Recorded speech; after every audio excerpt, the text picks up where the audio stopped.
ဒီငတ်လောကမှာတော့အိမ်တောင်ဖက်တယောက်ရဖို့ဆိုတာရုပ်ရည်ထက်အိမ်ဆောက်တတ်ဖို့ကပိုအရေးကြီးပါတယ်အခုတင်မြင်နေရတဲ့စာပူတောင်းငတ်လေတွေအတွက်တော့အတိုက်တစ်ခုဟာနေစရာတင်မကပဲသူတို့ရဲ့အချီအီကိုဆုံးဖြတ်ပေးမယ်စာမွေးခွေးတစ်ခုလည်းဖြစ်ပါတယ်စာပူတောင်းကန်အဖို့တွေဟာအပင်တွေထဲမှာအစိမ့်ဆုံးအလက်ဆက်ဆုံးမြက်ပင်တွေကိုပဲရွေးချယ်ပြီးအတိုက်ရက်ကြပါတယ်။ဘာကြောင့်လဲဆိုတော့အမာလေးတွေကအစိမ့်ရောင်မှာစိတ်ဝင်စားလို့ပါ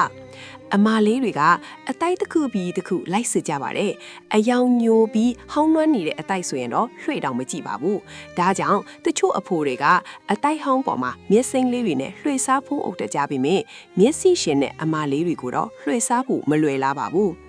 ဒါပေမဲ့ဒီအသက်ပညာကပျော်တက်လောက်မလွယ်ပါဘူး။ငှက်ပျော်လေးတွေအတွက်တော့ဒီဘီတုကပညာကိုကျွမ်းကျင်ဖို့နှစ်နဲ့ချီပြီးလေ့ကျင့်ရပါတယ်။အခုဒီကောင်လေးကိုကြည့်လိုက်ပါအောင်။အတိုက်ဆောက်တာထက်ကိုယ့်ခြေတော့ကိုမက်ပင်နဲ့ပြန်ချီမိနေတာနဲ့တင်အလုတ်ရှုပ်နေပါတယ်။